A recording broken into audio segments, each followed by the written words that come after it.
اس میں ہمیں پہلے ہماری عدم موجودگی میں اسٹے ہوا تھا، لیکن جب ہم نے آ کر یہ قانون انہیں بتایا کہ لا ریفارم آرڈیننس کے تحت ہیویس کی پٹیشن میں اسٹے نہیں دیا جا سکتا، کوئی پروویژن ہی نہیں ہے، تو جسٹس میاں گول اورنگزیب نے اسی دن ایگری کیا، انہوں نے کہا یہ واقعی نہیں اسٹے ہو سکتا. اور جسٹس عامر فاروق نے پوچھا کہ اب ان کے پاس کیا ریمیڈی ہے؟ میں کہا they have no remedy because they have come before wrong forum for last 6 years. 6 year سے گورنمنٹ ایک غلط فورم کے اوپر سر ٹکرا رہی ہے، تو یہ تو ٹائم بار ہو چکا ہے، اور ان کو کنڈونیشن بھی نہیں ملے گی، کیونکہ یہ پہلے بھی ایک کیس میں یہ سپریم کورٹ جا چکے ہیں، اسٹے لینے کی کوشش کی، اس میں بھی I appear before supreme court. Justice Umar Tahir Bandial تھے، انہوں نے اسٹے دینے سے انکار کر دیا. انہوں نے کہا یہ کمپنسیشن جو کورٹ نے دیا ہے وہ ادا کریں آپ اور انہوں نے ایک جملہ بولا، عمر طاہر بندیال بڑے دھیمے مزاج کے جائی تھے، انہوں نے بھی یہ کہا کہ یار یہ پاکستان ایک جنت نظیر ملک ہے، تم لوگوں نے اس کو بھی گوئتہ نامہ بے بنا لیا، یار لوگوں کو لاپتہ کرے. بڑی دردمندی سے کہا، اور پریس میں وہ باقاعدہ رپورٹ ہوا. اب اس کیس میں یہ ہوا ہے کہ ایک غلام قادر صاحب لاپتہ تھے، اور جسٹس محسن کیانی صاحب نے اس کیس میں 1 کروڑ روپے نے فائن کیا تھا. یہ ثابت ہونے کے بعد کہ جنہوں نے یہ فیل ہو گئے لانے میں، پروڈیوس نہیں کیا، تمام ایویڈنس کورٹ کے سامنے موجود تھی کہ it was case of enforce disappearance. انہوں نے 1 کروڑ روپے فائن کیا، 1 کروڑ روپے سیکٹری ڈیفینس اور انٹیریئر پہ اور سیکٹری ڈیفینس پہ، ایس پی انویسٹیگیشن کے کیا وہ اوپر سرکاری خزانے سے دیں گے کہ اپنی جیب سے ذاتی سے پرسنل دینا ہے انہوں نے. اور اس کے بعد انچارج جے آئی ٹی سے اور گورڑا کے ایس ایچ او اور آئی او کا بھی یہ فائن ہوا، اور اس کے خلاف انہوں نے اسٹے لیا جو آج ختم ہو چکا ہے. ابھی they have to pay these fines. اب اس کے بعد عمر عبداللہ صاحب کے کیس میں وہ بھی محسن کیانی صاحب نے 20 لاکھ روپے فائن کیا انٹیریئر سیکٹری پر، سیکٹری ڈیفینس لیفٹیننٹ جنرل ضمیر پر فائن کیا، آئی جی پولیس پہ فائن کیا. اور اس کے بعد ماہرہ ساجد صاحبہ کے کیس میں بھی 13 لاکھ روپے فائن انہوں نے کیا، اور وہ فائن جو تھا وہ بھی If they fail to produce within 6 months, یہ جو عبداللہ عمر والے کیس میں ہے، disciplinary action should be taken against them. تو یہ ایک بہت بڑی جی ساروں میں ہے کہ اگر ابھی بھی عمل درآمد انہوں نے نہیں کیا پہ تو سب کے خلاف ڈسپلنری ایکشن ہوگا. اور ماہرہ سعید صاحب والا کیس میں انہوں نے یہ بھی کہا کہ جو سیکٹر کمانڈرز ہیں they should be made responsible. انہوں نے کہا پوری فیڈرل سیکٹری لیول کا افسر، انکوائری افسر مقرر کیا جائے جس کے سامنے یہ سارے ایکسپوز کیے جائیں. اس کا پوز کا مطلب ہے دے شوڈ بی پروڈیوسڈ، اور پراپر انویسٹیگیشن کی جائے اور ان کی رسپانسبلٹی فکس کر کے ان کے خلاف کارروائی کی جائے. یہ بہت بڑا آرڈر ہے، جو آرڈر تو پہلے محسن کیانی صاحب کے بھی تھے، اور اطہر من اللہ صاحب کا یہ آرڈر تھا جس میں انہوں نے کہا تھا فیڈرل لیول کا سیکٹری انویسٹیگیٹ کرے گا. آج وہ سارے آرڈر ریسٹور ہو گئے الحمدللہ، اور ابھی انشاءاللہ تعالیٰ ان سب کے خلاف کارروائی ہوگی، اور یہ سارے لوگ برآمد کیے جائیں گے اور ان کو باہر لایا جائے گا. کیونکہ یہ جیسے آج انہوں نے کہا جی یہ کیسز وہاں پینڈنگ ہے کمیشن کے پاس، کمیشن بڑا کام کر رہا ہے، تو اس پر بھی انہیں آبزرویشن دی. انہوں نے کہا کمیشن کیا کام کر رہا ہے؟ آپ کمیشن کے بارے میں انٹرنیشنل رپورٹ پڑھیں. جب انہوں نے اس کو ایکسٹینشن دینے کی کوشش کی تو انٹرنیشنل ہیومن رائٹ باڈی نے کنڈیم کیا کہ آپ کیوں اس کو ایکسٹینشن دے رہے ہیں، ان کی کیا کنٹریبیوشن ہے. پھر انہوں نے پوچھا کہ کمیشن کیا، یہ بھی کہا کہ ٹیکس پیئر پہ بوجھ ہے یہ کمیشن. انہوں نے کہا جی پے لے رہے ہیں باقاعدہ. انہوں نے کہا یہ تو ٹیکس پیئر پہ بوجھ ہے، انہوں نے کچھ بھی نہیں کیا. میں ابھی ایک اور کیس ہے حق نواز صاحب کا جس میں کمیشن نے پروڈکشن آرڈر جاری کیا، اس پر ہم نے کنٹیم دائر کی، کیونکہ کمیشن کے پاس کنٹیم کے اختیار ہیں. اور کمیشن ایکٹ کے اندر لکھا ہوا ہے کہ اگر کمیشن کا چیئرمین سپریم کورٹ کا جج ہوگا تو ہی will be having power of supreme court. یہ سپریم کورٹ کے جج ہیں. ہم نے کنٹیم دائر کی تو انہوں نے لکھا جی کنٹیم تو بنتی نہیں ہے، یعنی اگر ان کا کوئی آرڈر بھی نہ مانے، ان کے منہ پر وہ آرڈر دے مارے تو پھر بھی یہ کنٹیم نہیں کریں گے، تو پھر why they are sitting there. اصل میں جوڈیشری نے اپنی عزت خود کروانی ہے، اور ہمارے جو ججز ہیں they are mindful, they know this thing کہ ہم نے اپنے آرڈر منوانے ہیں. اور دیکھا جائے تو جو عدالتیں بنائی جاتی ہیں وہ ہیبیس کے لیے بنائی جاتی ہیں، ورنہ یہ جو آپس کے معاملات ہیں لین دین کے، یہ تو جرگہ بھی پرانے زمانے میں پنچایت بھی کرتی تھی. یہ کورٹس کب بنائی گئیں یو کے میں ہیبیس کی کورٹ؟ جب بادشاہ لوگوں کو اٹھوا لیتا تھا تو پھر کورٹس بنی، اور انہوں نے کہا کہ ہم ہیبیس کے کیس میں ہم فیصلے دیں گے.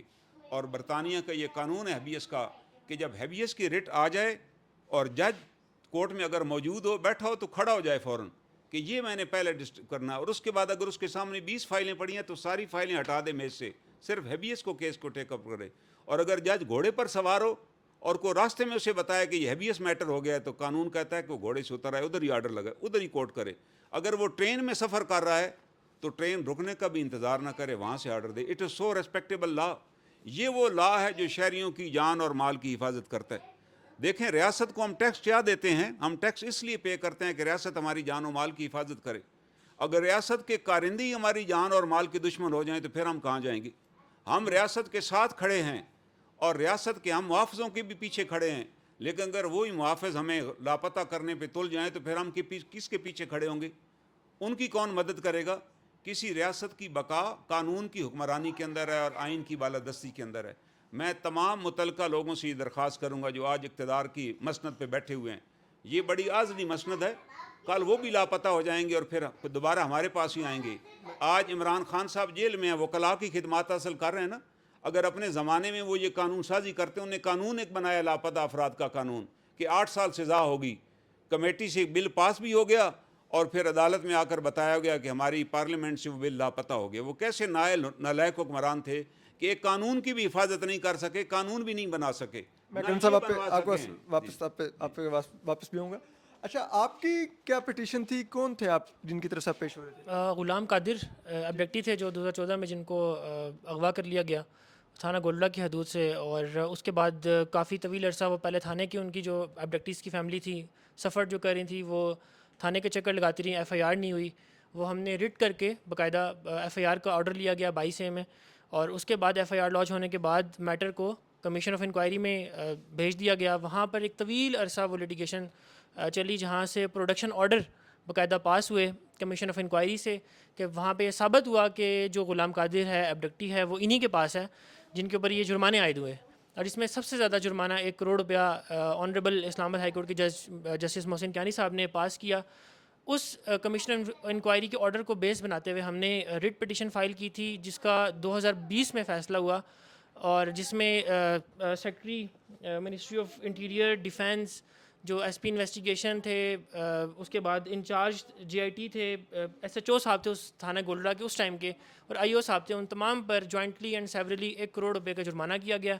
اور اس کے بعد پھر ان انٹرا کورٹ اپیل میں 3 انٹرا کورٹ اپیل آج فائل تھیں جو جس میں غلام قادر کے آرڈر کے اگینسٹ فائل تھیں, جن کو آنریبل جسٹس چیف جسٹس صاحب نے اور جسٹس میاں گل حسن اورنگزیب صاحب نے ڈسمس کیا آج تینوں کو, اور اس آرڈر کو مینٹین رکھا ہے.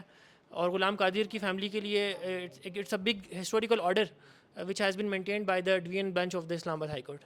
بہت شکریہ. میں آپ کی بات کرتا ہوں جو ہمارے لاپتہ صحافی ہیں مدثر نارو, یہ بھی اب گزشتہ تقریباً 5-6 سال سے لاپتہ ہیں اور کوئی عطا پتہ نہیں, نہ کوئی جواب دیتا ہے. ہر دفعہ تاریخ مانگ لی جاتی ہے, ڈھونڈ رہے ہیں, رپورٹس آتی ہیں. تو ذرا ان سے بھی بات کرتے ہیں. مدثر نارو کے والد اور والدہ ہمارے ساتھ موجود ہیں. آپ کی تو پرائم منسٹر عمران خان جب تھے ان سے بھی ملاقات ہوئی, پھر پرائم منسٹر شہباز شریف تھے ان سے بھی ملاقات ہوئی, دونوں نے یقین دہانیاں کروائیں. کیسا فیل کرتے ہیں کہ 2 chief executive of the state وہ اپنا وعدہ نہ پورا کر سکے؟ جی یہی ہے, اسی بات پہ تو رونا آتا ہے کہ جب عمران خان پرائم منسٹر تھے تو پی ایم ہاؤس میں جب وہ بیٹھے تو انہوں نے کہا جی کہ میں آئی ایم ویری سرپرائز کہ مجھے تو پتہ ہی نہیں ہے کہ صحافی کو لاپتہ کیا اور اتنا عرصہ ہو گیا.